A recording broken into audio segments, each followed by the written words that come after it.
गुरु हरकृष्ण सच्चे पातशाह जी का प्रकाश पुरब दिहाड़ा मना रहे हैं। प्रकाश का मतलब है जिहड़ा सानू अज्ञानता के हनेरे विच दूर करता है। असीं हर साल ही मनाने हैं, हर साल ही उही विचार तुसीं श्रवण करते हो। आओ विचारां की आरंभता तो पहला जितने शरीर गुरु दरबार में जुड़े हो, गज के फतेह बुलाओ, कोई भी रसना वांझी ना रहे। आखो जी वाहिगुरु जी का खालसा, वाहिगुरु जी की फतेह। धन गुरु हरकृष्ण सच्चे पातशाह महाराज जी। गुरु नानक के घर दे विच तीन चीज़ां मिलियां। जवानी वाले भी गुरु मिले ने, बचपन वाला भी गुरु मिले, ते बुढ़ापे वाला भी मिले। मिसाल के तौर पर बचपन तो शुरू करा ते गुरु हरकृष्ण सच्चे पातशाह जिन्हां दी उम्र 5.25 तो 8 साल की टक्कर है। जे जवानी की गल करा, गुरु रामदास पातशाह, गुरु हरराय साहब, गुरु हरगोबिंद साहब, गुरु अर्जन साहब महाराज 18 साल की उम्र के, गुरु हरराय साहब महाराज 14 साल की, गुरु हरगोबिंद पातशाह 11 साल की उम्र के। अगे मैं जे बुढ़ापे की गल करा ते धन गुरु अमरदास सच्चे पातशाह 72 साल की उम्र के गुरु बनते हैं, 62 साल की उम्र के शरण के आते हैं सतगुरु। धन गुरु हरराय साहब महाराज जी का प्रकाश 1630 ईस्वी में होता है। हुण थोड़ा जहा मैं विचारता जावांगा ते अपनी ध्यान नाल 1630 ईस्वी में गुरु हरराय साहब सच्चे पातशाह का प्रकाश होता है ते 1646 विच बाबा राम राय का प्रकाश होता। उन्होंने घर बच्चे पुत्र का जन्म होता है। 10 साल बाद कुछ इतिहासकारों ने यह भी डेट दी है 7 जुलाई 1656 गुरु हरकृष्ण सच्चे पातशाह महाराज का प्रकाश होता है। 10 साल का फर्क है।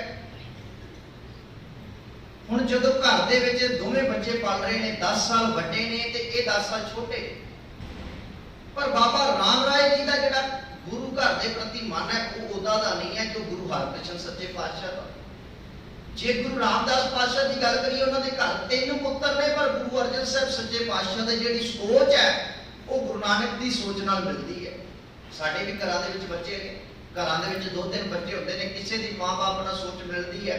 कोई बच्चा कहता है कि मैं माँ बाप को बड़ा सुख देवांगा, हर तरह का सुख देवांगा, अपनी धर्म पत्नी नाल समझौता करके भी सुख देवांगा, उन्होंने घट सहूलतां दे दांगा, पर अपने माँ बाप को सहूलतां ज़्यादा देवांगा क्योंकि उन्हें मैनूं पालिया पोसिया, हर तरह की खुशी कमी सब कुछ देखा है, सारी कुछ सहूलतां दित्तियां। हर बच्चे का अपना अपना माइंड है। इधर गुरु हरकृष्ण सच्चे पातशाह महाराज की जिहड़ी सोच है वो गुरबाणी प्रति पूरी लगन है। उम्र भावें छोटी है। उस समय औरंगजेब बादशाह के मन में शुरू तो ही हमेशा वो चलाक ते लालची होया। वो बड़ा चलाक किस्म का है। प्यारा सिंह पदम ने एक अपनी किताब दे विच बड़ी सोहनी गल आखी, कह लगे औरंगजेब बादशाह का पिता है शाहजहान। औरंगजेब का पिता ते सारा परिवार एक दिन मस्जिद ते गए नमाज पढ़न। जो नमाज पढ़न गए ना ते जिहड़ा औरंग बादशाह वो बाहर खड़ गया। पिता ने थोड़ा समय अंदर देखा कि नहीं आया, क्यों नहीं आया, बाहर आ गए। कहने लगे भाई तू अंदर क्यों नहीं आया? कहने लगे पिताजी मैं इस करके नहीं अंदर आया, मैं इस करके अंदर नहीं आया, मैं क्या जे किते एक मस्जिद ढह गई जां कोई करोपी वापर गई ते कहने लगे तुसी सारे मर गए ते पिछे कोई राज करन वाला भी ते होना चाहिए। वो शुरू तो ही इदां दी बिरती वाला सी, चलाक सोच वाला। ते ओदा पिता मथे ते हाथ मार के कहता ओ नलायक पुत्रा, अल्लाह दे घर नूं ते बख्श दे, अल्लाह ने घर नूं ते बख्श दे। तू इत्थे भी ये सोचदा पिया मैं राज करना, मैं इस करके बाहर है, किते कोई करोपी आ गई कि मस्जिद ढह गई ते तुसीं सारे टब्बर मर जाओगे ते मैं राज करांगा। 1658 में औरंगजेब बादशाह ने राज कर लिए अपने पिता शाहजहां नूं कैद कर लिया ते ओदी दारा शिकोह दे नाल, हुण दारा शिकोह भी ओदा भरा है ते दारा शिकोह भी अपने आप नूं दावेदार मानता है कि इस तख्त ते मैं भी बैठ सकदा क्योंकि मैं भी और शाहजहां दा पुत्र हां ते शाहजहां दी ਦਾਰਾ ਸ਼ਿਕੋ ਦੇ ਨਾਲ ਬਣਦੀ ਬੜੀ ਸੋਹਣੀ ਹੈ, ਕਿਉਂਕਿ ਉਹ ਲਾਇਕ ਪੁੱਤਰ ਹੈ, ਪਿਤਾ ਦੀ ਗੱਲ ਮੰਨਦਾ ਹੈ, ਪਿਤਾ ਦੀ ਵਿਚਾਰਧਾਰਾ ਨਾਲ ਸਹਿਮਤ ਹੈ। ਇਹਨਾਂ ਦੋਨਾਂ ਦੀ ਆਪਸ ਦੇ ਵਿੱਚ ਬੜੀ ਸੋਹਣੀ ਬਣਦੀ ਹੈ। ਪਰ ਔਰੰਗਜ਼ੇਬ ਚਲਾਕ ਸੀ ਤੇ ਨਿਰਦਈ ਕਿਸਮ ਦਾ ਸੀ। ਉਹਨੇ ਦਾਰਾ ਸ਼ਿਕੋ ਦੇ ਨਾਲ ਲੜਾਈ ਝਗੜਾ ਹੋ ਗਿਆ। ਦਾਰਾ ਸ਼ਿਕੋ ਆਪਣੀ ਜਾਨ ਬਚਾਉਂਦਾ ਆਇਆ ਗੁਰੂ ਹਰਿ ਸਾਹਿਬ ਸੱਚੇ ਪਾਤਸ਼ਾਹ ਦੀ ਸ਼ਰਨ ਵਿੱਚ ਆਇਆ। ਹੁਣ ਥੋੜਾ ਜਿਹਾ ਧਿਆਨ ਦੇਣਾ, ਦਾਰਾ ਸ਼ਿਕੋ ਜਦੋਂ ਸ਼ਰਨ ਵਿੱਚ ਆਇਆ ਨਾ ਤਾਂ ਗੁਰੂ ਪਾਤਸ਼ਾਹ ਕੋਲ ਸਮੇਂ ਨੂੰ ਦੇਖਦੇ ਆਇਆ, ਗੁਰੂ ਅਰਜਨ ਸਾਹਿਬ ਮਹਾਰਾਜ ਦੀ ਸ਼ਹੀਦੀ ਹੋ ਚੁੱਕੀ ਹੈ। ਗੁਰੂ ਹਰਗੋਬਿੰਦ ਸਾਹਿਬ ਮਹਾਰਾਜ ਨੇ ਉਸ ਸਮੇਂ ਤੋਂ ਬਾਅਦ ਸਿੱਖਾਂ ਨੂੰ ਬੇਨਤੀ, ਮੈਂ ਪਹਿਲਾਂ ਵੀ ਆਪਾਂ ਗੁਰਪੁਰਬ ਮਨਾਇਆ, ਇੱਕ ਬੇਨਤੀ ਕੀਤੀ ਸੀ ਕਿ ਗੁਰੂ ਪਾਤਸ਼ਾਹ ਨੇ ਆਉਣ ਵਾਲੇ ਸਿੱਖਾਂ ਨੂੰ ਇੱਕ ਬੇਨਤੀ ਕਰ ਦਿੱਤੀ ਸੀ ਕਿ ਜਿਹੜੇ ਵੀ ਸਿੱਖ ਹੁਣ ਸਾਡੇ ਕੋਲ ਆਣਗੇ ਨਾ, ਉਹ ਆਪਣੇ ਘਰ ਦੇ ਵਿੱਚੋਂ ਚੰਗੇ ਹਥਿਆਰ, ਹੁਣ ਸਾਨੂੰ ਕੀਮਤੀ ਭੇਟਾਵਾਂ ਦੇ ਵਿੱਚ ਚੰਗੇ ਹਥਿਆਰ, ਜੇ ਕਿਸੇ ਦੇ ਘਰ ਵਿੱਚ 2-4 ਪੁੱਤਰ ਹੈ, ਇੱਕ ਪੁੱਤਰ ਸਾਡੀ ਸੈਨਾ ਦੇ ਵਿੱਚ ਭਰਤੀ ਕਰ। ਹੁਣ ਗੁਰੂ ਸਾਹਿਬ ਤੋਂ ਸੈਨਾ ਵੀ ਸ਼ੁਰੂ ਹੋ ਗਈ, ਅਕਾਲ ਤਖਤ ਦੀ ਨੀਂਹ ਵੀ ਰੱਖ ਦਿੱਤੀ ਹੈ, ਮਾਹੌਲ ਵੀ ਉਹੋ ਜਿਹਾ ਸਿਰਜਿਆ ਗਿਆ ਕਿਉਂਕਿ ਸ਼੍ਰੀ ਗੁਰੂ ਅਰਜਨ ਸਾਹਿਬ ਮਹਾਰਾਜ ਦੀ ਸ਼ਹੀਦੀ ਤੋਂ ਬਾਅਦ। ਹੁਣ ਦਾਰਾ ਸ਼ਿਕੋ ਜਦੋਂ ਸ਼ਰਨ ਵਿੱਚ ਆਇਆ, ਪਰ ਗੁਰੂ ਦੀ ਸ਼ਰਨ ਦੇ ਵਿੱਚ ਜਿਹੜਾ ਵੀ ਹੈ, ਸਤਿਗੁਰ ਆਇਓ ਸ਼ਰਨ ਤੁਹਾਰੀ, ਮਹਾਰਾਜ ਤੇਰੀ ਸ਼ਰਨ ਵਿੱਚ ਮਿਲਦਾ ਕੀ ਹੈ? ਮਿਲੈ ਸੁਖ ਨਾਮ ਹਰਿ ਸ਼ੋਭਾ ਚਿੰਤਾ ਲਾਭ ਹਮਾਰੀ। ਤੇ ਹੁਣ ਦਾਰਾ ਸ਼ਿਕੋ ਸ਼ਰਨ ਵਿੱਚ ਆਇਆ, ਗੁਰੂ ਦੀ ਸ਼ਰਨ ਦੇ ਵਿੱਚ ਜਿਹੜਾ ਮਰਜੀ ਆਇਆ, ਤੇ ਸਤਿਗੁਰੂ ਨੇ ਗਲਵਕੜੀ ਦੇ ਨਾਲ ਹੀ ਲਾਇਆ, ਦਾਰਾ ਸ਼ਿਕੋ ਦੀ ਮਦਦ ਕੀਤੀ। 2200 ਘੋੜਸਵਾਰ ਨੇ ਗੁਰੂ ਹਰਿ ਸਾਹਿਬ ਸੱਚੇ ਪਾਤਸ਼ਾਹ ਦੇ, 2200 ਘੋੜਸਵਾਰ ਸਤਿਗੁਰੂ ਨੇ ਮਦਦ ਕੀਤੀ। ਔਰੰਗਜ਼ੇਬ ਨੇ ਮਨ ਦੇ ਵਿੱਚ ਵਿਚਾਰ ਬਣਾ ਲਏ, ਜਿਨ੍ਹਾਂ ਨੇ ਗੁਰੂ ਦਾਰਾ ਸ਼ਿਕੋ ਦੀ ਮਦਦ ਕੀਤੀ ਹੈ, ਮੈਂ ਬਖਸ਼ਣਾ ਕੋਈ ਨਹੀਂ, ਪਰ ਬਾਅਦ ਚੋਂ ਇਹਨਾਂ ਨਾ ਕਰਾਂ। 1658 ਈਸਵੀ 'ਚ ਔਰੰਗਜ਼ੇਬ ਦਿੱਲੀ ਦਾ ਬਾਦਸ਼ਾਹ ਬਣਦਾ ਹੈ, ਪਰ ਉਹ 2 ਸਾਲ ਲਾਹੌਰ ਤੇ ਇੱਧਰ ਹੀ ਰਿਹਾ, ਕਸ਼ਮੀਰ ਰਿਹਾ, ਲਾਹੌਰ ਰਿਹਾ, ਦਿੱਲੀ ਨਹੀਂ ਅਜੇ ਗਿਆ। 1658 ਤੋਂ 1660 ਤੱਕ ਉਹ ਲਾਹੌਰ ਤੇ ਕਸ਼ਮੀਰ ਰਿਹਾ। ਉਹਨੂੰ ਇਹ ਸੀ ਕਿ ਮੈਂ ਨਵਾਂ ਬਾਦਸ਼ਾਹ ਬਣਿਆ ਵਾ। ਤੇ ਦੇਖੋ, ਨਵਾਂ ਜਿਹੜਾ ਵੀ ਬੰਦਾ ਕਿਸੇ ਵੀ ਅਹੁਦੇ ਤੇ ਬਣਦਾ ਹੈ ਤੇ ਉਹਦੇ ਮਨ ਵਿੱਚ ਆਟੋਮੈਟਿਕ ਖਿਆਲ ਆਉਂਦਾ ਹੈ ਕਿ ਮੈਂ ਸਾਰਿਆਂ ਨੂੰ ਚੰਗੀਆਂ ਸਹੂਲਤਾਂ ਦੇਵਾਂ, ਸਾਰਿਆਂ ਨਾਲ ਮਿਲਾਪੜਾ ਬਣਾ, ਸਾਰਿਆਂ ਨੂੰ ਵਧੀਆ ਕੰਮ ਕਰਕੇ ਦਿਖਾਵਾਂ, ਤਾਂ ਜੋ ਜਿਹੜੇ ਲੋਕ ਹੈ ਇਹ ਮੇਰੇ ਨਾਲ ਜੁੜਨਗੇ, ਇਹ ਮੇਰੀ ਵਿਰੋਧਤਾ ਬਗਾਵਤ ਨਹੀਂ ਕਰਨਗੇ। ਇਹ ਕੋਈ ਵੀ ਅਹੁਦਾ ਹੋਵੇ, ਭਾਵੇਂ ਕੋਈ ਵੀ ਬੰਦਾ ਹੋਵੇ, ਗੁਰੂ ਘਰ ਦੇ ਵਿੱਚ ਕੋਈ ਗ੍ਰੰਥੀ ਸਿੰਘ ਨਵਾਂ ਆਏਗਾ ਨਾ, ਉਹਦੇ ਵੀ ਮਨ ਵਿੱਚ ਖਿਆਲ ਹੋਏਗਾ ਮੈਂ ਕੱਲੀ ਸੰਗਤ ਦੇ ਨਾਲ ਪਿਆਰ ਬਣਾ। ਸਮਾਂ ਬੀਤ ਜਾਏਗਾ, ਫਿਰ ਉਹ ਵੀ ਬੇਦੀ ਹੋ ਜਾਂਦਾ ਹੈ, ਫਿਰ ਉਹਨਾਂ ਵੀ ਚਲੇ ਕਦਾ ਰੁੱਸ ਗਿਆ, ਕੋਈ ਗੱਲ ਨਵੇਂ ਦਾ ਹੀ ਵਿਸ਼ਾ ਹੁੰਦਾ ਹੈ। ਔਰੰਗਜ਼ੇਬ ਬਾਦਸ਼ਾਹ ਨੇ ਕੀ ਕੀਤਾ, ਉਸ ਵੇਲੇ ਰੋਜੇ ਚੱਲਦੇ ਸੀ, ਇਹਨੇ ਰੋਜੇ ਰੱਖਣੇ, ਨਮਾਜ਼ਾਂ ਪੜ੍ਹਨੀਆਂ, ਹਰ ਤਰ੍ਹਾਂ ਦਾ ਕੰਮ ਕੀਤਾ ਜਿਹਦੇ ਨਾਲ ਲੋਕ ਮੇਰੇ ਨਾਲ ਪ੍ਰਸੰਨ, ਕਿਉਂਕਿ ਲੋਕਾਂ ਨੂੰ ਪਤਾ ਸੀ ਇਹਨੇ ਆਪਣੇ ਪਿਤਾ ਨੂੰ ਕੈਦ ਕੀਤਾ। ਦੇਖੋ ਕਿੰਨਾ ਨਿਰਦਈ ਹੈ, ਆਪਣੇ ਪਿਤਾ ਨੂੰ ਜ਼ਬਰਦਸਤੀ ਕੈਦ ਕੀਤਾ, ਆਪਣੇ ਭਰਾ ਤੇ ਹਮਲਾ ਕੀਤਾ। ਮੈਂ ਇੱਕ ਗੱਲ ਹੋਰ ਤੁਹਾਡੇ ਨਾਲ ਇੱਥੇ ਗੱਲ ਕਹਿਣੀ ਚਾਹਾਂਗਾ। ਹੁਣ ਔਰੰਗਜ਼ੇਬ ਬਾਦਸ਼ਾਹ ਬਣ ਗਿਆ ਦਿੱਲੀ ਦਾ, ਇਹਨੇ ਦਾਰਾ ਸ਼ਿਕੋ ਨੂੰ ਨਾ ਖੀਰ ਦੇ ਵਿੱਚ ਕੁਝ ਐਸੀ ਚੀਜ਼ ਮਿਲਾ ਦਿੱਤੀ ਜਿਹਦੇ ਕਰਕੇ ਉਹਨੂੰ ਪੇਟ ਦੇ ਵਿੱਚ ਬੜਾ ਦਰਦ ਹੁੰਦਾ ਸੀ। ਆਪਾਂ ਵੀ ਦੁਨੀਆ ਦੇ ਵਿੱਚ ਦੇਖਿਆ ਕਈ ਵਾਰ, ਗੁਰੂ ਹਰਗੋਬਿੰਦ ਸਾਹਿਬ ਸੱਚੇ ਪਾਤਸ਼ਾਹ ਦੇ ਪ੍ਰਕਾਸ਼ ਵੇਲੇ ਵੀ ਬੜੇ ਤਰ੍ਹਾਂ ਦੇ ਪ੍ਰਿਥੀ ਚੰਦ ਵਰਗਿਆਂ ਨੇ ਹਮਲੇ ਕੀਤੇ। ਦਾਰਾ ਸ਼ਿਕੋ ਦੀ ਕੋਈ ਚੀਜ਼ ਮਿਲਾ ਦਿੱਤੀ ਜਿਹਦੇ ਕਰਕੇ ਦਰਦ ਬੜਾ ਹੈ। ਸ਼ਾਹਜਹਾਨ ਬੜਾ ਰੋਂਦਾ ਹੈ, ਪਛਤਾਉਂਦਾ ਵੀ ਹੈ ਕਿ ਜਵਾਨ ਪੁੱਤਰ ਹੈ ਜਿਹੜਾ ਪੇਟ ਦੀ ਦਰਦ ਲੈ ਕੇ ਬੈਠਾ ਹੋਇਆ ਹੈ। ਬਜ਼ੁਰਗ ਹੋ ਜਾਵੇ ਤੇ ਕਈ ਵਾਰ ਬੰਦਾ ਸਮਝਾ ਲੈਂਦਾ ਹੈ ਮਨ ਨੂੰ, ਚਲੋ ਬਜ਼ੁਰਗ ਹੈ। ਜਵਾਨ ਪੁੱਤਰ ਵਾਸਤੇ ਬੜਾ ਔਖਾ ਲੱਗਦਾ ਹੈ ਜਦੋਂ ਕੋਈ ਜਵਾਨ ਪੁੱਤਰ ਪਰੇਸ਼ਾਨ ਹੋਵੇ, ਕੋਈ ਰੋਗੀ ਹੋ ਜਾਏ, ਬਿਮਾਰ ਹੋ ਜਾਏ, ਕੋਈ ਗੱਲਬਾਤ ਹੋ ਜਾਏ। ਦਾਰਾ ਸ਼ਿਕੋ ਦੇ ਲਾਗੇ ਜਿਹੜੇ ਹੋਰ ਸੈਨਾਪਤੀ ਰੱਖੇ ਨੇ ਨਾ, ਉਹਨਾਂ ਚੋਂ ਇੱਕ ਬੋਲਦਾ ਹੈ, ਕਹਿਣ ਲੱਗੇ ਕੋਈ ਐਸੀ ਦਵਾਈ ਨਹੀਂ ਹੈ ਜਿਹਦੇ ਕਰਕੇ ਮੇਰੇ ਪੁੱਤਰ ਨੂੰ ਆਰਾਮ ਮਿਲ ਜਾਏ। ਕਹਿੰਦੇ ਹੈ ਤਾਂ ਹੈ, ਪਰ ਤੁਸੀਂ ਕਰਨਾ ਕੋਈ। ਕਹਿਣ ਲੱਗੇ ਉਹ ਕਿਹੜੀ ਹੈ? ਕਹਿਣ ਲੱਗੇ ਉਹੀ ਜਿਨ੍ਹਾਂ ਨਾਲ ਤੁਹਾਡੇ ਦਾਦਾ ਪੜਦਾਦਾ ਤਲਵਾਰਾਂ ਲੈ ਕੇ ਹਮਲੇ ਕਰਦੇ ਰਹੇ, ਜਿਨ੍ਹਾਂ ਨੂੰ ਮਲੀਆ ਮੇਟ ਕਰਨ ਦਾ ਹਰ ਤਰ੍ਹਾਂ ਦਾ ਯਤਨ ਕੀਤਾ। ਕਹਿਣ ਲੱਗੇ ਉਹ ਕੌਣ? ਕਹਿਣ ਲੱਗੇ ਗੁਰੂ ਹਰਿ ਸਾਹਿਬ ਸੱਚੇ ਪਾਤਸ਼ਾਹ ਦੇ ਵੈਦ ਖਾਨਿਆਂ ਦੇ ਵਿੱਚ ਉਹ ਦਵਾ ਹੈ ਜਿਹਦੇ ਨਾਲ ਦਾਰਾ ਸ਼ਿਕੋ ਦਾ ਰੋਗ ਕੱਟਿਆ ਜਾਏਗਾ, ਦਾਰਾ ਸ਼ਿਕੋ ਦਾ ਰੋਗ ਕੱਟਿਆ ਜਾਏਗਾ। ਤੇ ਔਰੰਗਜ਼ੇਬ ਬਾਦਸ਼ਾਹ ਦੇ ਪਿਤਾ ਸ਼ਾਹਜਹਾਨ ਨੇ ਇੱਕ ਚਿੱਠੀ ਲਿਖੀ ਗੁਰੂ ਹਰਿ ਸਾਹਿਬ ਸੱਚੇ ਪਾਤਸ਼ਾਹ ਨੂੰ, ਚਿੱਠੀ ਲਿਖੀ ਕਿ ਗੁਰੂ ਸੱਚੇ ਪਾਤਸ਼ਾਹ ਮੇਰਾ ਪੁੱਤਰ ਇਸ ਰੋਗ ਦੇ ਨਾਲ ਪੀੜਤ ਹੈ, ਉਹਨੂੰ ਦਵਾਈ ਭੇਜੋ। ਸਤਿਗੁਰੂ ਪਾਤਸ਼ਾਹ ਨੇ ਉਹਦੀ ਚਿੱਠੀ ਦੇ ਵਿੱਚ ਜਵਾਬ 'ਚ ਦਵਾਈ ਭੇਜੀ ਤੇ उस दवाई दे नाल दाराशको एकदम तंदुरुस्त हो गया ते समा वरत्या है। दाराशको नूं भी उन्हें बंदी बना लिया है, शाहजहां नूं भी बंदी बना लिया ते औरंगजेब हुण इधर 2 साल बाद 1660 ईस्वी नूं औरंगजेब दिल्ली दे तख्त उत्ते जाके बैठ गया। 2 साल ते उत्थे लाहौर ही रहा ते कश्मीर ही रहा, इत्थों दे लोकां नूं खुश करदा रहा। जदों दिल्ली के तख्त ते बैठ गया फिर उन्हें विचार की कि जिन्हां ने दाराशको की मदद की सी अज मैं सब दे नाल हुण मुकाबला कर हुण सब दे नाल टक्कर लैनी है। दिल्ली के बादशाह ने एक चिट्ठी सुनेहा घल्लिया गुरु हरराय साहब सच्चे पातशाह महाराज कहन लगे तुहाडी बाणी दे विच गल लिखी हुई है, साडे मुसलमान की तौहीन की हुई है, इस करके तुसी अपना जवाब स्पष्टीकरण दो। गुरु हरराय साहब सच्चे पातशाह को पता है कि दिल्ली के तख्त के उत्ते बड़े निर्दयी लोग बैठे। वो भी समा याद है जो गुरु अर्जन साहब सच्चे पातशाह गए सुनेहे ते वापस नहीं परते। वो भी समा उन्होंने पता सी कि ग्वालियर के किले विच गुरु हरगोबिंद सच्चे पातशाह ने भी नजरबंद रखा है, वो सारा समा पता है उन्होंने। इस करके गुरु हरराय साहब महाराज कहने लगे असीं ते नहीं जाना, अपने बड़े पुत्र राम राय को भेज दिता। पुत्र को भेजण तो पहला एक गल सच्चे पातशाह ने कही सी कि बेटा जी तुसी जाना है। बहुत ही देखो गुरु घर का बचपन कितना कमाल है। थोड़ी जी मैं गल इत्थे होर रोकनी चाहां, गुरु घर का बचपन कितना सोहना है, कितना इंटैलीजेंट है, कितना बहुत पढ़िया लिखा है। 13 साल कुछ महीनों की उम्र है बाबा राम राय की 1660 ईस्वी तक। 1646 के विच उन्हां दा जन्म होंदा है। 1660 ईस्वी जो दिल्ली जाते हैं ना, वो सब तो पहला जिहड़ा अपना टिकाणा करते हैं वो मजनू टिल्ले गुरुद्वारे करते हैं। मजनू टिल्ला गुरुद्वारा वही है जिथे गुरु नानक साहब महाराज की चरण छोह धरती है। तुसीं सारियां संगतां ने दर्शन कीते होणगे जिहड़े कदे गए हो।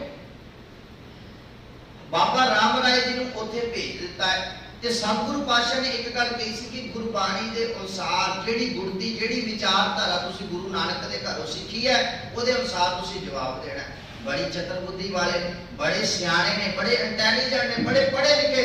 बचपन देखो कितना गुरु घर दा सोहना है। हुण जदों बाबा राम राय जी गए ना, मजनू टिल्ले टिकाणा कीता है, उत्थों दी दरबार थोड़ी कुछ दूरी ते है। रोजाना दरबार च जाना, जिहड़े सवाल उत्थे कीते जाते ना उन्होंने बड़े सोहने जवाब देने। मैं जी बचपन की हुशियार वाली गल की है, 13 साल की उम्र है ते उस उम्र दे विच इन्ने सोहने जवाब दे रहे ने जिहड़े दरबार दे विच लोग ने। औरंगजेब बादशाह बड़ा प्रभावित हो चुका है राम राय। पर इत्थे मैं एक गल होर कहनी चाहांगा। हुण तुहानूं भी सारिआं नूं पता है तुसीं हर साल गुरु हरकृष्ण सच्चे पातशाह दा प्रकाश पुरब दिहाड़ा मनाउंदे हो। हर साल ये विचार भी होंदी है, तुहानूं सारिआं नूं पता ही है सवाल भी किहड़ा कीता है। मैं गल तां करनी चाह रहा वां, ये दसना चाहुंदा जदों हुण 3-4 दिन तो बड़ा प्रभावित हो गया, बड़ा कई बार बंदे दा प्रभाव पै जांदा ना, उन्हां दी इज्जत मान बड़ा होण लग गया, आओ भगत बड़ी करन लग गए। क्योंकि गुरु दरबार दे विचों विचार करे लोग इस करके खुश ने कि 13 साल दा नौजवान इन्ने सोहणे विचार दे रहा है। जिहड़ा जवाब जिहड़ा सवाल औरंगजेब बादशाह दे दरबारी करते ने, औरंगजेब बादशाह करता है, बाबा राम राय इन्ने संतुष्टि नाल जवाब देंदे ने, बड़ा प्रभावित होए। फिर हुण तुहानूं मैं एक बेनती करा, आसा की वार दे विचों आपां सारिआं नूं पता है सवाल कीता है। तुसीं सारे पढ़े लिखे सूझवान हो, बाणी आप पढ़दे हो, सारियां संगतां पढ़दे हो।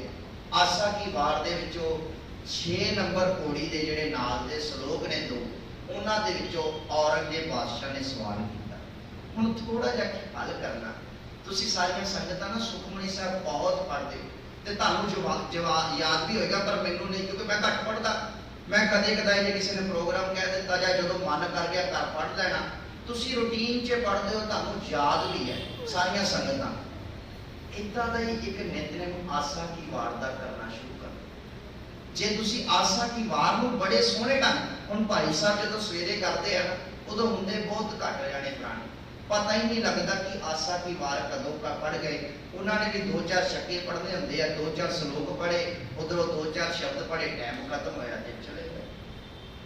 हुण देखो औरंगजेब बादशाह ने जे आसा की वार दे विचों सवाल कीता है ते किते ना किते उन्हें पता है ना ਉਹ ਕਿਤੇ ਨਾ ਕਿਤੇ ਉਹ ਬਾਣੀ ਦੇ ਵਿੱਚੋਂ ਸਵਾਲ ਕਰ ਰਿਹਾ ਪਿਆ। ਉਹ ਵੀ ਫਿਰ ਬਾਣੀ ਪੜ੍ਹਦੇ ਹੋਣਗੇ ਸਿੱਖਾਂ ਦੀ, ਉਹ ਵੀ ਬਾਣੀ ਦੀ ਵਿਚਾਰਧਾਰਾ ਨੂੰ ਜਾਣਦੇ ਹੋਣਗੇ, ਤਾਂ ਹੀ ਤੇ ਸਵਾਲ ਕੀਤਾ ਨਾ। ਆਸਾ ਕੀ ਵਾਰ ਦੇ ਵਿੱਚੋਂ ਸਵਾਲ ਕੀਤਾ। 6 ਨੰਬਰ ਪੌੜੀ ਦੇ 2 ਸਵਾਲ ਹੈ। ਮਿੱਟੀ ਮੁਸਲਮਾਨ ਕੀ ਪੇੜੇ ਪਈ ਘੁਮਿਆਰ। ਆਪਾਂ ਸਾਰਿਆਂ ਨੂੰ ਪਤਾ ਹੈ।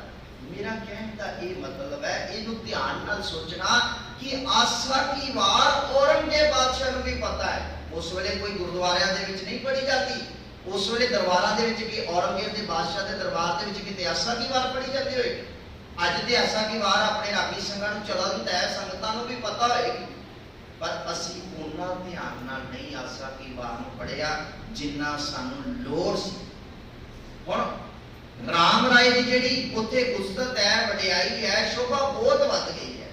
जदों औरंगजेब बादशाह ने आख्या ना, कहण लगे तुहाडे ग्रंथ दे विच, तुहाडी विचारधारा दे विच साडी नरादरी कीती गई है मुसलमान धर्म कि मिट्टी मुसलमान की पेड़े पई घुमियार।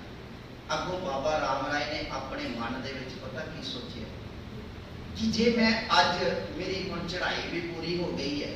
जदों बंदे की चढ़ाई हो जाए ना, एक अकल बंदे की अपनी होती है, एक गुरु की। हुण बंदे नूं सोचना पैना है कि मैं किहड़ी अकल वरतनी है। जे ते अपनी अकल वरतेगा कि मैं कीता वा, मेरी चढ़ाई है, फिर समझना तिलक गया है। क्योंकि सतगुरु बादशाह की बाणी कहती है, भुल्लन अंदर सब को अब भुल गुरु करतार। गुरु ते करतार गलती नहीं करते, बंदा कदे भी तिलक सकता। ताई ते महाराज ने तुसी सुखमनी साहिब पढ़दे हो, प्रभु की उस्तत करो संत मीत सावधान इकागर कीत। महाराज ने कहा किसी बंदे की उस्तत नहीं करनी, किसी बंदे की मनुख की उस्तत नहीं करनी। क्यों नहीं करनी? महाराज कह लगे एदा की पता तिलक जाके। अज सही है, पता थोड़ा है, किसी की कोई गारंटी थोड़ा ले जाती। अजकल के मापे ये भी गल कहते, अजकल तो अपने धी पुत्र की गारंटी ले जाती, बगाने की केड़ी लैनी है। ये सच्चाई है, ये कोई दो राय नहीं। बाबा राम राय ने सोचा कि जे मैं एक गल पंक्ति इदा दी इदा ही पढ़ देनी है ते फिर साडी नाराजगी हो जानी है, ते जिहड़ी मेरी वडियाई शोभा बनी है वो सारी खत्म हो जाएगी। बाबा राम राय ने सिर्फ आप कहते ना पंक्ति बदली, पंक्ति ने सिर्फ 2 शब्द बदले, मिट्टी बेईमान, बाकी कुछ नहीं बदलिया, बाकी सारा इदा ही है। पंक्ति नहीं बदली, सिर्फ 2 शब्द बदले। बाबा राम राय जी ना जेडे 5-4 सिंह गए ना, उन्होंने फतेह बुलाई ते उतों दी वापस आ गए ते गुरु हरराय साहब सच्चे पातशाह नूं आख्या कि तुहाडे पुत्र बड़े पुत्र राम राय ने जिहड़ी पंक्ति बदल दी है, बाणी दे 2 शब्द बदल 2 बोल बदल दिते ने, इस करके असीं ते फतेह बुला के आगे सतगुरु ने गल वक्री लाई सी। कहण लगा तुसीं आ गए हो, मेरे लिए बड़ी वड्डी गल है, बड़ी खुशी वाली गल है, क्योंकि तुसी गुरु नानक दे सिख हो, जिहड़े गुरु नानक दी विचारधारा दे नाल जुड़े हुए, ते तुसी वापस आके बड़ी वड्डी गल है। बाबा गुरु हरराय साहब सच्चे पातशाह ने बाबा राम राय नूं चिट्ठी लिख दी, अज तो बाद तुहाडा साडे नाल कोई रिश्ता नहीं है, तुसी गुरु नानक दे सिद्धांत तो उल्ट चले हो। हुण माफ करना मैनूं, साडे गुरुद्वारियां दे विच साडे तख्तां दी गल कर लवां, कई बार इहो जे हुक्मनामे इहो जिहियां विचारां हो गईयां जिहड़ियां गुरु नानक दे सिद्धांत तो बिल्कुल ही दूर है, पर असीं किसी नूं नहीं बदलिया, असीं कुछ नहीं जवाब मंगिया, क्योंकि बहुत कुछ इदां दा है। हुण जदों गुरु हरराय साहब सच्चे पातशाह ने कह दिता, हुण इधर 1661 ईस्वी नूं गुरु हरराय साहब महाराज ज्योति जो समा जांदे, इधर गुरु हरकृष्ण सच्चे पातशाह महाराज जी की उम्र 5.25 साल है। 7 जुलाई 1656 अगस्त सितंबर अक्तूबर नवंबर दिसंबर 5 के महीने का समा एक है, ते बाकी 16 5 साल की उम्र है गुरु हरकृष्ण सच्चे पातशाह की। ते सतगुरु जी ने योग जानते होया, हुण बचपन वाला गुरु है साडे, बचपन भी साडा बड़ा चतुर है, सियाना है, ते महाराज ने गुरता गद्दी दे दी। तुसी देखना गुरु हरकृष्ण सच्चे पातशाह समय बहुत सिख ने, पर किसी भी सिख ने शंका नहीं किया। मैं बेनती करा, हमेशा तर्कवादी भी नहीं, सानू शरदा भी रखनी पेगी। एक बंदे की मैं बड़ी सोहनी गल सुनी कल परसों, वो कहन लगा असी रोला पाने हैं कि लोग डेरिया नाल जुड़ गए, लोग बाबियां नाल जुड़ गए। कहन लगा जोड़िया किन्हां ने? असी ਉਹ ਬੰਦੇ ਗੁਰੂ ਕੋਲ ਮੰਗਣ ਆਉਂਦੇ, ਅਸੀਂ ਕਹਿੰਦੇ ਇੱਥੇ ਆ ਨਹੀਂ ਮਿਲਦਾ, ਇੱਥੇ ਆ ਨਹੀਂ ਮਿਲਦਾ। ਉਹ ਕਹਿੰਦੇ ਚਲੋ ਤੁਹਾਡੇ ਕੋਲ ਨਹੀਂ ਮਿਲਣਾ, ਫਲਾਣੇ ਬਾਬਾ ਜੀ ਨੂੰ ਤਾਂ ਮਿਲ ਹੀ ਜਾਂਦਾ ਹੈ ਨਾ। ਕਹਿੰਦੇ ਬਾਬਾ ਵੀ ਕਿੱਥੋਂ ਦੇ ਰਿਹਾ? ਗੁਰੂ ਗ੍ਰੰਥ ਸਾਹਿਬ ਸੱਚੇ ਪਾਤਸ਼ਾਹ ਕੋਲ। ਉਹ ਵੀ ਤੇ ਗੁਰੂ ਗ੍ਰੰਥ ਸਾਹਿਬ ਸੱਚੇ ਪਾਤਸ਼ਾਹ ਕੋਲ। ਅਸੀਂ ਕਿਤੇ ਨਾ ਕਿਤੇ ਇੰਨੇ ਕੁ ਤਰਕਵਾਦੀ ਹੋ ਗਏ, ਅਸੀਂ ਇਸ ਗੱਲ ਨੂੰ ਪਛਾਣ ਨਹੀਂ ਸਕੇ। ਹੁਣ ਇਹ ਤਰਕਾਂ ਗੁਰੂ ਹਰਿਕ੍ਰਿਸ਼ਨ ਸੱਚੇ ਪਾਤਸ਼ਾਹ ਨਾਲ ਵੀ ਹੋਈਆਂ। ਹੁਣ 5.25 ਸਾਲ ਦਾ ਗੁਰੂ ਬਣ ਚੁੱਕੇ ਨੇ ਗੁਰੂ ਹਰਿਕ੍ਰਿਸ਼ਨ ਸੱਚੇ ਪਾਤਸ਼ਾਹ। ਕਿੱਡੀ ਕੀ ਉਮਰ ਹੋਏਗੀ? ਇੱਥੇ ਬੱਚਾ ਬੈਠਾ, ਇਹਨਾਂ ਚੋਂ 5 ਸਾਲ ਦਾ ਬੱਚਾ ਹੋਏਗਾ ਕੋਈ, ਉਹਨਾਂ ਦੀ ਕੱਦ ਹੋਏਗਾ। ਹੁਣ ਸਤਿਗੁਰੂ ਪਾਤਸ਼ਾਹ ਨੂੰ ਜਿੱਥੇ ਵੀ ਲੈ ਕੇ ਜਾਂਦੇ ਨਾ, ਪਾਲਕੀ 'ਚ ਲੈ ਕੇ ਜਾਂਦੇ ਨੇ। ਹੁਣ ਮਹਾਰਾਜ ਦੀ ਪਾਲਕੀ ਦੇ ਵਿੱਚ ਉਹਨਾਂ ਵਿੱਚੋਂ ਕੋਈ ਵੀ ਸਿੱਖ ਨੇ ਤਰਕ ਨਹੀਂ ਕੀਤਾ। ਜਿਹੜੇ ਵਡੇਰੀ ਉਮਰ ਦੇ ਹੋਣਗੇ ਕਿ ਏਡੀ ਛੋਟੀ ਉਮਰ ਦਾ ਬੱਚਾ ਕਿਵੇਂ ਗੁਰੂ ਬਣ ਸਕਦਾ ਹੈ? ਪਰ ਸਤਿਗੁਰੂ ਨੇ ਜੋ ਜਾਣਦੇ ਆ। ਹੁਣ ਗੁਰੂ ਘਰ ਦੇ ਵਿੱਚ 22 ਸਾਹਿਬਜ਼ਾਦੇ ਹੋਏ ਨੇ। 22 ਸਾਹਿਬਜ਼ਾਦੇ। ਗੁਰੂ ਨਾਨਕ ਸਾਹਿਬ ਮਹਾਰਾਜ ਦੇ 2 ਪੁੱਤਰ, ਗੁਰੂ ਅੰਗਦ ਸਾਹਿਬ ਮਹਾਰਾਜ ਦੇ 2 ਪੁੱਤਰ, ਗੁਰੂ ਅਮਰਦਾਸ ਮਹਾਰਾਜ ਦੇ 2 ਪੁੱਤਰ, ਗੁਰੂ ਰਾਮਦਾਸ ਜੀ ਦੇ 3, ਗੁਰੂ ਅਰਜਨ ਸਾਹਿਬ ਮਹਾਰਾਜ ਦਾ 1, ਗੁਰੂ ਹਰਿਰਾਏ ਸਾਹਿਬ ਜੀ ਦੇ 2, ਗੁਰੂ ਹਰਗੋਬਿੰਦ ਸਾਹਿਬ ਮਹਾਰਾਜ ਜੀ ਦੇ 5 ਪੁੱਤਰ ਹੋਏ। ਗੁਰੂ ਹਰਿਰਾਏ ਸਾਹਿਬ ਜੀ ਦੇ 2। ਅੱਗੇ ਆ ਜਾਈਏ, ਗੁਰੂ ਹਰਕ੍ਰਿਸ਼ਨ ਸਾਹਿਬ ਮਹਾਰਾਜ ਨਿੱਕੜੀ ਉਮਰ ਦੇ ਸਨ, 5 ਸਵਾ ਸਾਲ ਦੇ ਸਨ, 8 ਸਾਲ ਦੇ ਵਿੱਚ ਜੋਤੀ ਜੋ ਸਮਾ ਜਾਣੀ। ਅੱਗੇ ਗੁਰੂ ਤੇਗ ਬਹਾਦਰ ਸਾਹਿਬ ਮਹਾਰਾਜ ਦਾ 1। 22 ਸਾਹਿਬਜ਼ਾਦੇ ਹੋਏ ਨੇ, ਜਿਨ੍ਹਾਂ ਦੇ ਵਿੱਚੋਂ ਬਾਬੇ ਦਾਤੂ ਨੇ ਗੁਰੂ ਅਮਰਦਾਸ ਮਹਾਰਾਜ ਨੂੰ ਲੱਤ ਵੀ ਮਾਰੀ ਹੈ, ਪਰ ਕਦੇ ਵੀ ਕਿਸੇ ਨੂੰ ਗੁਰੂ ਘਰ ਚੋਂ ਨਹੀਂ ਕੱਢਿਆ ਗਿਆ। ਬਾਬਾ ਰਾਮ ਰਾਏ ਇੱਕ ਇਹੋ ਜਿਹਾ ਪੁੱਤਰ ਹੈ ਜਿਹਨੂੰ ਗੁਰੂ ਘਰ ਦੇ ਵਿੱਚੋਂ ਕੱਢ ਦਿੱਤਾ ਗਿਆ, ਘਰੋਂ ਹੀ ਕੱਢ ਦਿੱਤਾ ਗਿਆ, ਕਿਉਂਕਿ ਬਾਬੇ ਰਾਮ ਰਾਏ ਨੇ ਗਲਤੀ ਏਡੀ ਵੱਡੀ ਕੀਤੀ, ਕਿਉਂਕਿ ਬਾਣੀ ਦੇ ਨਾਲ ਛੇੜਖਾੜ ਕੀਤੀ। ਤੇ ਜਦੋਂ ਅਸੀਂ ਗੁਰਬਾਣੀ ਦੀ ਜਗ੍ਹਾ ਮਨਮਤ ਦੀਆਂ ਚੀਜ਼ਾਂ ਪੜ੍ਹਦੇ ਹਾਂ ਤੇ ਮਨ ਸਮਝ ਲੈਣਾ ਅਸੀਂ ਵੀ ਗੁਰੂ ਨਾਨਕ ਨਾਲ ਛੇੜਛਾਣੀ ਤਾਂ ਨਹੀਂ ਕਰਦੇ। ਜੇ ਸਾਡੀ ਰਹਿਤ ਮਰਿਆਦਾ ਨੇ ਇਹ ਗੱਲ ਕਹੀ, ਭਾਈ ਗੁਰਦਾਸ ਨੰਦ ਲਾਲ ਦੀਆਂ ਗਜ਼ਲਾਂ, ਗੁਰਬਾਣੀ ਦੀ ਧਾਰਨਾ ਬਣਾਓ। ਜੇ ਅਸੀਂ ਆਪਣੀਆਂ ਧਾਰਨਾ ਬਣਾ ਕੇ ਪੜ੍ਹਦੇ ਪਏ ਹਾਂ, ਕਿਤੇ ਨਾ ਕਿਤੇ ਗੁਰੂ ਹਰਿਰਾਏ ਸਾਹਿਬ ਸੱਚੇ ਪਾਤਸ਼ਾਹ ਸੋਚਦੇ ਨਹੀਂ ਹੋਣਗੇ ਉਹ ਰਾਮ ਰਾਏ ਨੇ 2 ਬੋਲ ਬੋਤਲੇ ਉਹਨੂੰ ਗੁਰੂ ਘਰ ਦੇ ਵਿੱਚੋਂ ਕੱਢ ਦਿੱਤਾ। ਤੁਸੀਂ ਪੂਰੀਆਂ ਪੰਕਤੀਆਂ ਹੀ ਪੜ੍ਹੀ ਜਾ ਰਹੇ ਹੋ। ਗੁਰੂ ਹਰਿਰਾਏ ਸਾਹਿਬ ਕੀ ਸੋਚਦੇ ਹੋ? ਮਾਫ ਕਰਨਾ, ਇਹ ਹਕੀਕਤ ਹੈ। ਦੇਖੋ 2 ਬੋਲ ਨੇ, ਬੇਈਮਾਨ ਮਿੱਟੀ, ਬੇਈਮਾਨ ਕੀ ਮਿੱਟੀ ਮੁਸਲਮਾਨ ਦੀ ਜਗ੍ਹਾ ਬੇਈਮਾਨ ਦੀ ਕਰ ਦਿੱਤੀ, ਗੁਰੂ ਘਰੋਂ ਕੱਢ ਦਿੱਤਾ। ਅਸੀਂ ਜੇ ਗੁਰੂ ਨਾਨਕ ਦੀਆਂ ਹੋਰ ਬਾਣੀ ਨੂੰ ਛੱਡ ਕੇ ਅਨੇਕਾਂ ਪੰਕਤੀਆਂ ਪੜ੍ਹਨੀਆਂ ਸ਼ੁਰੂ ਕਰ ਦਿੱਤੀਆਂ, ਕਿ ਗੁਰੂ ਨਾਨਕ ਖੁਸ਼ ਹੁੰਦਾ ਹੋਏਗਾ? ਸਾਡੇ ਤੇ ਖੁਸ਼ ਹੁੰਦਾ ਹੋਏਗਾ? ਚਲੋ ਮੈਂ ਆਪਣੇ ਵਿਸ਼ੇ ਵੱਲ ਚੱਲਦਾ ਜਾਵਾਂ। ਗੁਰੂ ਹਰਿਕ੍ਰਿਸ਼ਨ ਸਾਹਿਬ ਸੱਚੇ ਪਾਤਸ਼ਾਹ ਜੀ ਗੁਰਿਆਈ ਤੇ ਆ ਗਏ ਨੇ, 5.25 ਸਾਲ ਦੀ ਉਮਰ ਮਹਾਰਾਜ ਨੂੰ ਪਾਲਕੀ ਦੇ ਵਿੱਚ ਲੈ ਕੇ ਜਾ ਰਹੇ। ਉਸ ਸਮੇਂ ਰੋਪੜ ਦਾ ਇੱਕ ਰਾਜਾ ਰਾਮ ਰਾਏ ਵਾਲਾ ਬੜਾ ਹੰਕਾਰੀ ਹੈ ਤੇ ਅਮੀਰ ਆਦਮੀ। ਉਹਨੇ ਸੋਚਿਆ ਕਿ ਐਡੀ ਛੋਟੀ ਉਮਰ ਵਾਲਾ ਕੋਈ ਗੁਰੂ ਹੋ ਸਕਦਾ ਹੈ, ਤੇ ਉਹ ਕਹਿੰਦਾ ਚਲੋ ਮੈਂ ਵੀ ਜਾ ਕੇ ਇਹਨਾਂ ਦੇ ਤਰਕ ਕਰਕੇ ਨਾ ਪ੍ਰੀਖਿਆ ਲੈ ਕੇ ਆਵਾਂ। ਪੜਿਆ। ਹੁਣ ਗੁਰੂ ਅਰਜਨ ਦੇਖੋ, ਇੱਥੇ ਸ਼ਰਧਾ ਵੀ ਹੋਣੀ ਬੜੀ ਜ਼ਰੂਰੀ ਹੈ। ਜੇ ਸ਼ਰਧਾ ਨਹੀਂ ਹੈ ਤੇ ਤੁਸੀਂ ਗੁਰੂ ਦੇ ਨਾਲ ਪਿਆਰ ਵੀ ਨਹੀਂ ਕਰ ਸਕਦੇ, ਤੁਹਾਡੀ ਗੁਰੂ ਨਾਲ ਪ੍ਰੀਤ ਵੀ ਨਹੀਂ ਪੈਣੀ। ਫਰੀਦਾ ਗਲੀਏ ਜਿਕੜ ਦੂਰ ਕਰ ਨਾਲ ਪਿਆਰੇ ਨੇ, ਚੱਲਾਂ ਤਾਂ ਭਿੱਜੇ ਕੰਬਲੀ ਰਾਹਾਂ ਤੱਕ ਟੁੱਟੇ ਨੇ, ਭਿੱਜੋ ਸਿੱਜੋ ਕੰਬਲੀ ਅੱਲਾ ਵਾਸਤੇ ਨੇ। ਪ੍ਰੀਤ ਮਾਰੇ ਕਹਿੰਦੇ ਜਿੱਦੇ ਜਲ ਤੇ ਦੁੱਧ ਦੀ ਏਦਾਂ ਦੀ ਪ੍ਰੀਤ ਪਾਲਾ ਬਾਣੀ ਦੇ ਨਾਲ। ਸ਼ਰਧਾ ਹੋਣੀ ਚਾਹੀਦੀ ਹੈ, ਅੰਨੀ ਨਾ ਹੋ ਜਾਏ। ਸ਼ਰਧਾ ਹੋਣੀ ਚਾਹੀਦੀ ਹੈ, ਅੰਨੀ ਨਾ ਹੋ ਜਾਏ, ਕਿ ਉਹ ਸ਼ਰਧਾ ਨਹੀਂ ਫਿਰ ਬੰਦਾ ਹੰਕਾਰੀ ਵੀ ਹੋ ਸਕਦਾ ਹੈ। ਫਿਰ ਹੰਕਾਰੀਆਂ ਵਾਲੇ ਇੱਕ ਗੁਰੂ ਦੀ ਅਕਲ, ਇੱਕ ਮੇਰੀ ਆਪਣੀ ਅਕਲ। ਜੇ ਮੈਂ ਆਪਣੀ ਅਕਲ ਵਰਤਾਂਗਾ ਫਿਰ ਗੁਰੂ ਦੀ ਅਕਲ ਛੱਡ ਕੇ ਫਿਰ ਹਾਂ ਰਸਤਾ ਹੋਏਗਾ, ਪਰ ਹੰਕਾਰ ਵਾਲਾ। ਜੇ ਗੁਰੂ ਦੀ ਹੋਏਗੀ ਫਿਰ ਮਾਨ ਵਡਿਆਈ ਸ਼ੋਭਾ ਵਾਲਾ। ਗੁਰੂ ਹਰਕ੍ਰਿਸ਼ਨ ਸਾਹਿਬ ਸੱਚੇ ਪਾਤਸ਼ਾਹ ਕੋਲ ਆਇਆ, ਮਹਾਰਾਜ ਨੂੰ ਕਹਿਣ ਲੱਗਾ ਵਿਦਵਾਨਾਂ ਮਿਲਣ ਆਇਆ। ਮਹਾਰਾਜ ਕਹਿਣ ਲੱਗੇ ਇਹਨੂੰ ਦਰਸ਼ਨ ਨਹੀਂ ਦੇਣੇ। ਕਹਿਣ ਲੱਗੇ ਜੀ ਗੁਰੂ ਨਾਨਕ ਦੇ ਘਰ ਤੇ ਕੋਈ ਵੀ ਆ ਸਕਦਾ ਹੈ, ਹਰ ਕਿਸੇ ਨੂੰ ਆ ਗਿਆ। ਕਹਿਣ ਲੱਗੇ ਤੈਨੂੰ ਨਹੀਂ ਦੇਣੇ। ਕਹਿਣ ਲੱਗੇ ਕਿਉਂ? ਕਹਿਣ ਲੱਗੇ ਤੂੰ ਧੀਆਂ ਭੁੱਖਾਂ 'ਚ ਮਾਰਦਾ ਹੈ। ਉਹ ਬੜਾ ਸ਼ਰਮਿੰਦਾ ਹੋਇਆ ਕਿ ਸਤਿਗੁਰੂ ਨੂੰ ਕਿਵੇਂ ਪਤਾ ਹੈ, ਕਿਉਂਕਿ ਗੁਰੂ ਤੇ ਅੰਤਰਜਾਮੀ ਹੈ, ਗੁਰੂ ਤੇ ਘਟ ਦੀ ਜਾਣਨ ਵਾਲਾ ਹੈ। ਤੇ ਜਦੋਂ ਉਹਨੂੰ ਪਤਾ ਲੱਗਿਆ ਸਤਿਗੁਰੂ ਦੇ ਚਰਨਾਂ ਵਿੱਚ ਢਿਆਈ ਪੈ ਗਿਆ, ਕਹਿਣ ਲੱਗਾ ਸਤਿਗੁਰੂ ਮੈਂ ਤੇ ਤਰਕ ਕਰ ਰਿਹਾ ਸੀ। ਸਤਿਗੁਰੂ ਜੀ ਰੋਪੜ ਤੋਂ ਚੱਲਦੇ ਹੋਏ ਅਗਾਂਹ ਅੱਗੇ ਜਾ ਰਹੇ ਪਏ ਨੇ ਪਾਲਕੀ ਦੇ ਵਿੱਚ। ਉਸ ਸਮੇਂ ਇੱਕ ਕੋੜੀ ਦਾ ਰੋਗ ਮਹਾਰਾਜ ਨੇ ਦੂਰ ਕੀਤਾ, ਕਿਉਂਕਿ ਗੁਰੂ ਸਾਹਿਬ ਜੀ ਦੇ ਨਾਲ 4-5 ਸਾਖੀਆਂ ਇਦਾਂ ਦੀਆਂ ਆਈਆਂ, ਤੁਸੀਂ ਇਤਿਹਾਸ ਸਾਰਾ ਪਛੋੜ ਕੇ ਦੇਖ ਲਓ, ਮੈਂ ਵੀ ਵਿਚਾਰ ਕੇ ਦੇਖਿਆ। ਕੋੜੀ ਆਇਆ ਤੇ ਦੁਸ਼ਮਣਾਂ ਨੇ ਦੇਖੋ, ਇੱਕ ਮੁਸਲਮਾਨ ਹੈ ਉਹ ਤੁਹਾਡਾ ਫਿਜ਼ੀਕਲ ਨੁਕਸਾਨ ਕਰੇਗਾ, ਇੱਕ ਸਨਾਤਨ ਧਰਮ ਹੈ ਜਿਹੜਾ ਤੁਹਾਨੂੰ ਅੱਜ ਤੱਕ ਅੰਦਰੋਂ ਖਤਮ ਕਰਨ ਲਗਾ ਹੈ। ਮੁਸਲਮਾਨ ਕੀ ਕਰਦਾ ਹੈ? ਕੱਟ-ਵੱਢ ਕਰੇਗਾ ਤੁਹਾਡੀ ਫਿਜ਼ੀਕਲ। ਬੜੇ ਮੁਗਲਾਂ ਨੇ ਸਾਡੀ ਫਿਜ਼ੀਕਲ ਨੁਕਸਾਨ ਕੀਤਾ, ਬੜੇ ਸਿੱਖਾਂ ਨੂੰ ਮਾਰਿਆ। ਜੇ ਘੱਲੂਘਾਰੇ ਦੀ ਗੱਲ ਕਰੀਏ 25-25 ਹਜ਼ਾਰ ਸਿੱਖ ਮਾਰੇ ਗਏ। ਜਿਹੜੀ ਹੋਰ ਸਨਾਤਨ ਧਰਮ ਨੇ ਸਾਨੂੰ ਅੰਦਰੋਂ ਖਤਮ ਕਰ ਰਹੇ ਪਏ। ਉਹਨਾਂ ਨੇ ਕੀ ਕੀਤਾ? ਸਨਾਤਨ ਧਰਮ ਵਾਲਿਆਂ ਨੇ ਕਿ ਗੁਰੂ ਸਾਹਿਬ ਜੀ ਦੀ ਫੇਰ ਪਰਖ ਕਰਨ ਦੀ ਕੋਸ਼ਿਸ਼ ਕੀਤੀ। ਮਹਾਰਾਜ ਜਾ ਰਹੇ ਨੇ, ਇੱਕ ਕੋੜੀ ਗੁਰੂ ਸਾਹਿਬ ਜੀ ਦੀ ਪਾਲਕੀ ਕੋਲ ਆ ਗਿਆ, ਕੋੜ ਦਾ ਭਰਿਆ ਪਿਆ, ਤੇ ਸਤਿਗੁਰੂ ਪਾਤਸ਼ਾਹ ਨੇ ਸੇਵਾਦਾਰ ਨੂੰ ਆਖਿਆ ਪਾਲਕੀ ਥੱਲੇ ਉਤਾਰੋ। ਨਿਕੜੇ ਜੀ ਸਤਿਗੁਰੂ ਦੇ ਹੱਥ ਨੇ। ਹੁਣ ਹੱਥ ਵੀ ਤਾਂ ਨਿਕੜੇ ਜਿਹੇ ਹੋਣਗੇ, 5 ਸਾਲ ਦੇ ਬੱਚੇ ਨੇ, ਸਾਡੇ ਆਪਣੇ ਬੱਚੇ ਨੇ, ਨਿਕੜੇ ਜਿਹੇ ਹੱਥ ਨੇ।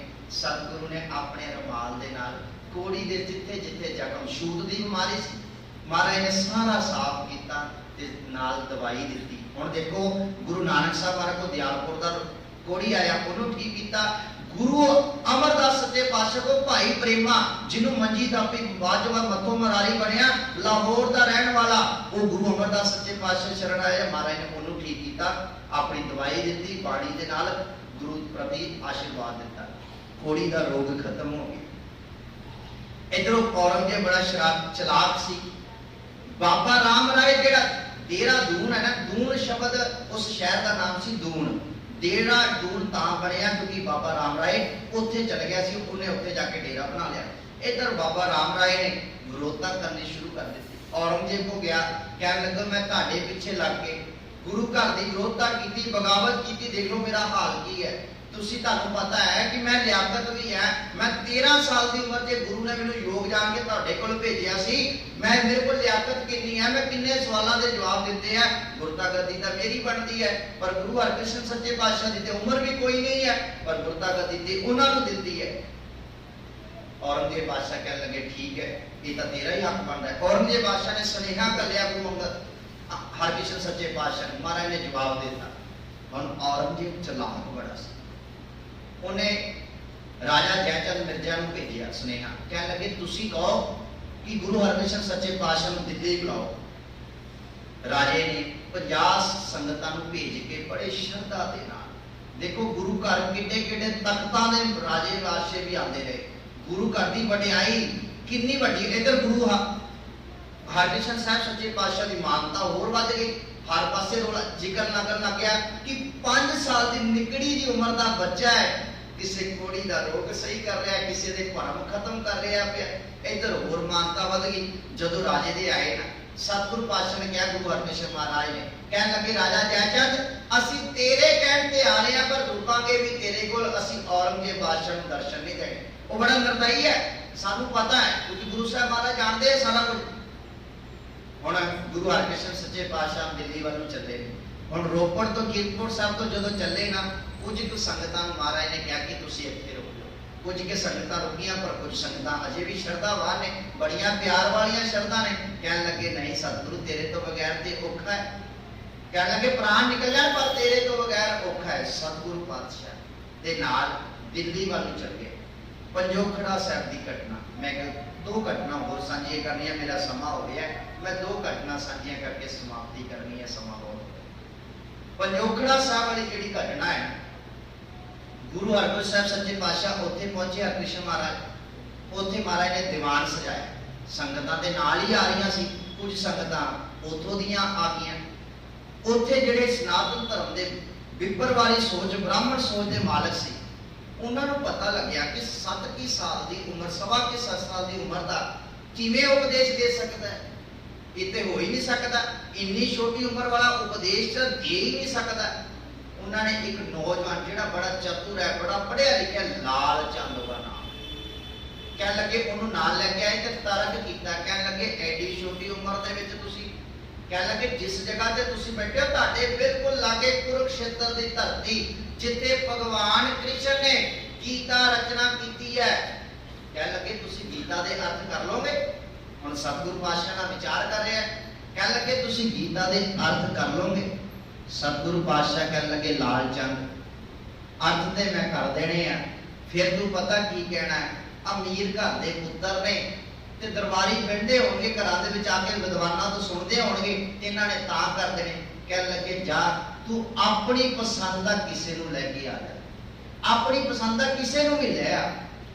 ਤੇ ਲਾਲ ਚੰਦ ਗਿਆ, ਛੱਜੂ ਝੋਲ ਉਹ ਪਾਣੀ ਢੋਣ ਦਾ ਕੰਮ ਕਰਦਾ ਸੀ।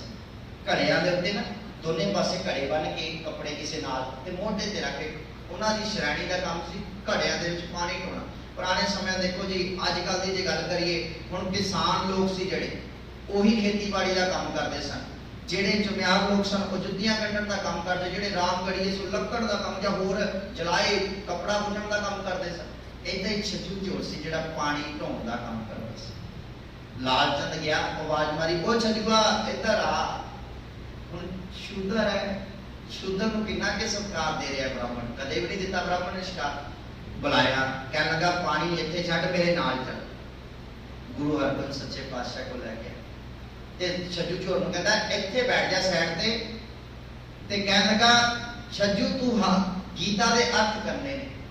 ਇੱਧਰ ਗੁਰੂ ਹਰਕ੍ਰਿਸ਼ਨ ਸੱਚੇ ਪਾਤਸ਼ਾਹ ਕਹਿਣ ਲੱਗੇ ਭਾਈ ਛੱਜੂ ਸਾਡੇ ਕੋਲ ਆ।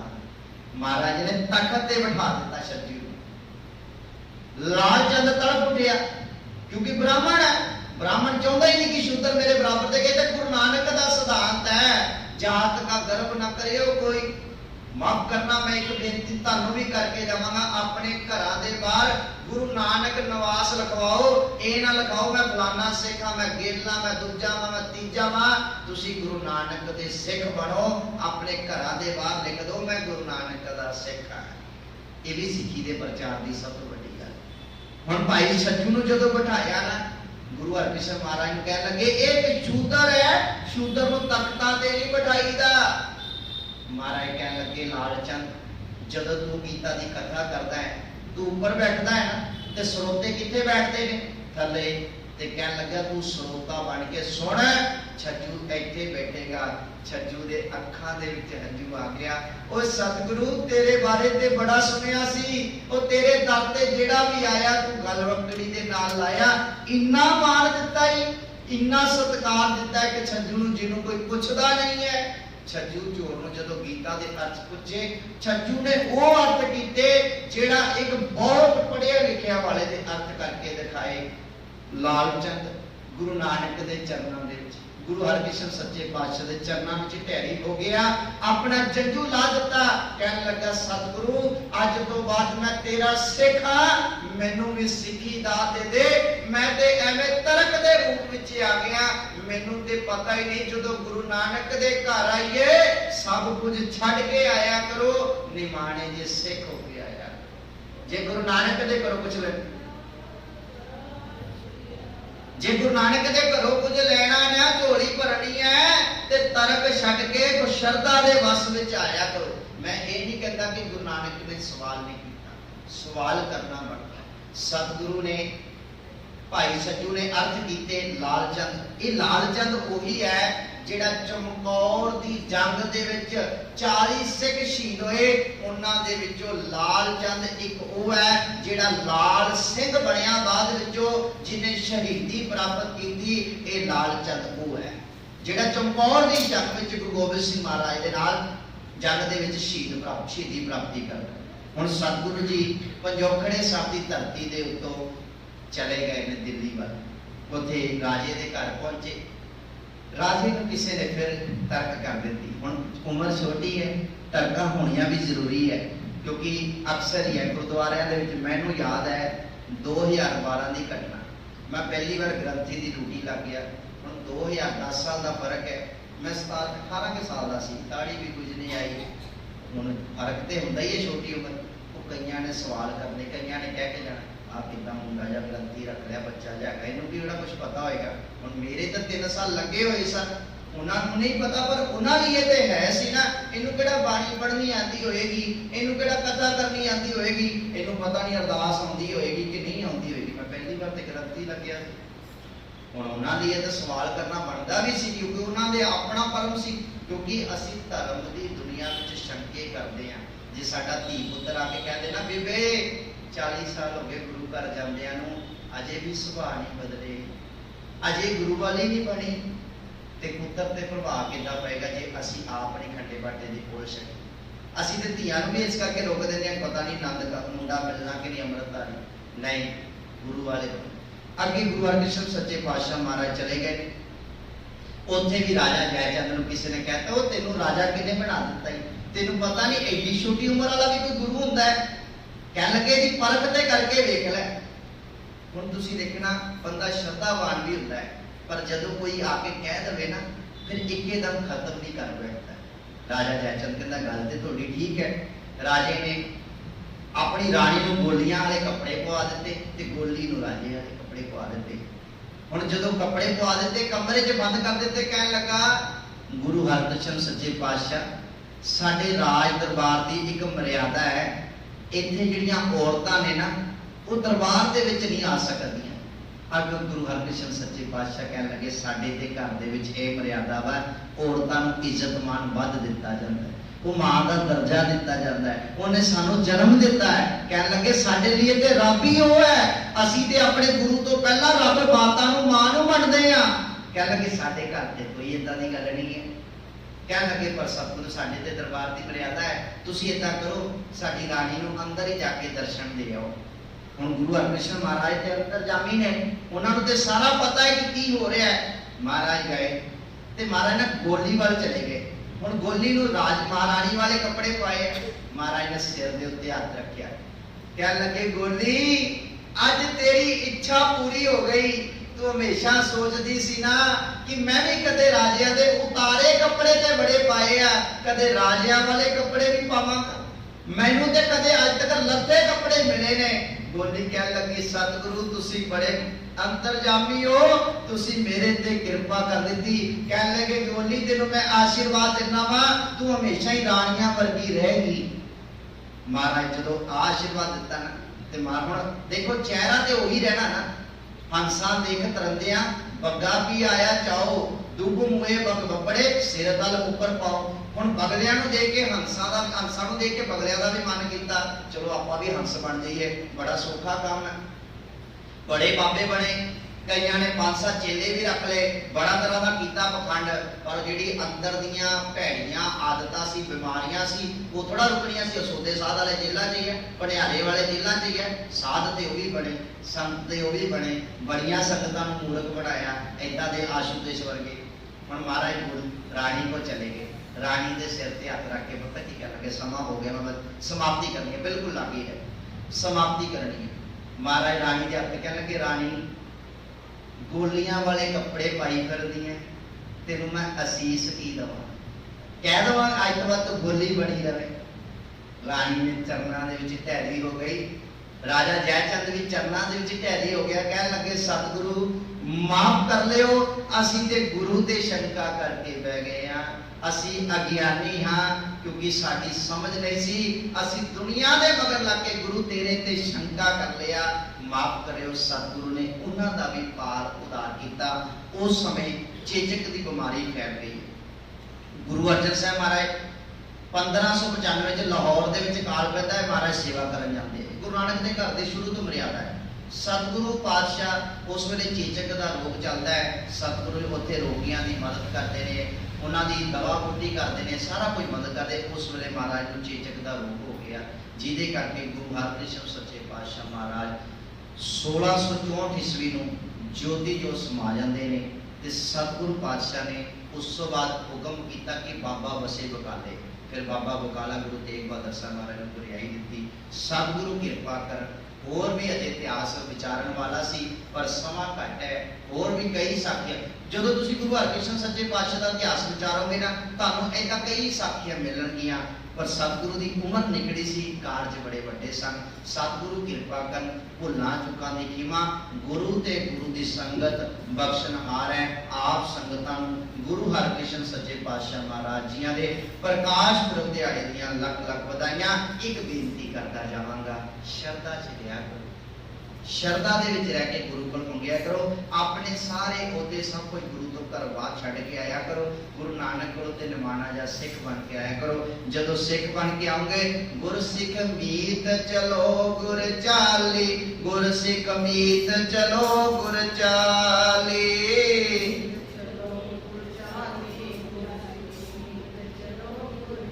सतगुर कृपा कर भुलां मेरियां, बुलाओ फतेह आखो जी वाहिगुरु जी का खालसा वाहिगुरु जी की फतेह।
ਵਾਹਿਗੁਰੂ।